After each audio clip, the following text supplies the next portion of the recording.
नहीं सुनना छ देखबू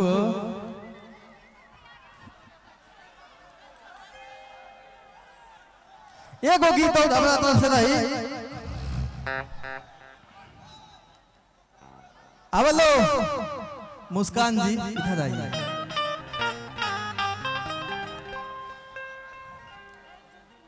हमेशा से कोशिश कैले बनी जा कि बढ़िया गीत गावल जा अब बढ़िया के प्यार मिलल बड़ू वालों के तरफ से हमेशा जीवन हमनी के बढ़िया गावल जाए तो ये आशीर्वाद प्यार बरकरार रहे। एगो शिल्पी के बड़ा हिट गाना बा तनी जगरा जगरा ले गमछी ओके एक बार निकाल ले लो। क्या बात है क्या बात है। आइए मुस्कान जी कि झारस जब बाल सैया जी वो अपना पति के बड़ाई कर रहा भैया सैया पर तरीका तरीका के गाना आ रहा बा का तो सैया जी तारा गोली मार के मुआ देन तो सैया जी तारा के झाड़ू से मारे चप्पल से मारे बाकी रू औरतिया कहतिया कि लागस कमाल सैया जी आज तो पातर कहानी हैया डोले है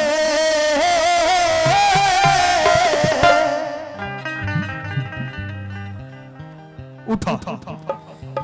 आज पातर कहानी हैया डोले है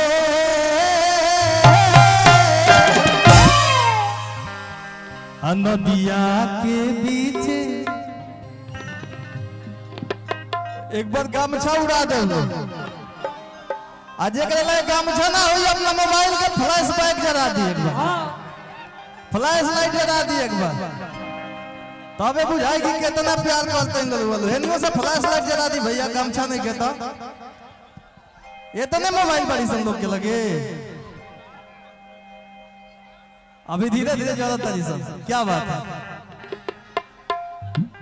जहां जहां तक आवाज जरूरत नहीं एक बार भैया हमारा सम्मान खातिर हमके आशीर्वाद देवे खातिर एक बार फ्लैश लाइट जला दिले तो जगह लगे मोबाइल बा क्या बात है उन्हें पीछे से आवत तनी ऊपर उठाई क्या बात है आज तो पातर कोरी हैया बोले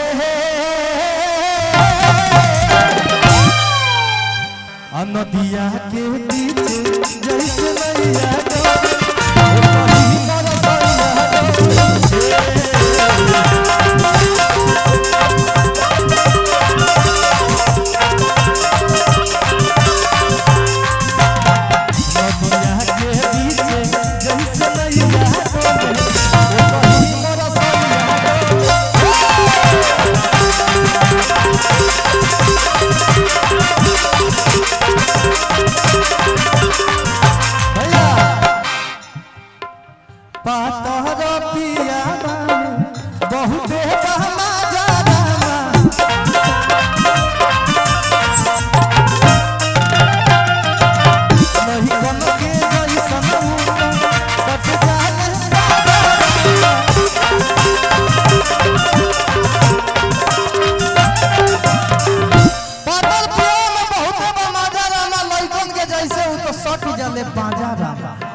पलंग के पलैया डोले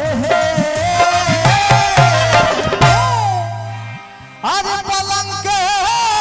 पलैया डोले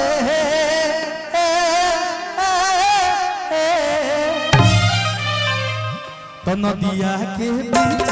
जैसे नैया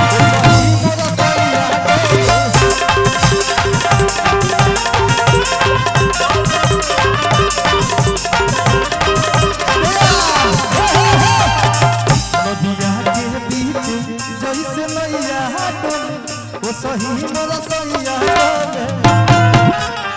नदिया के बीच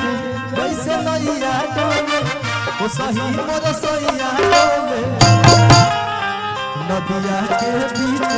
जैसे नैया डोले ओ सही मोर सैया डोले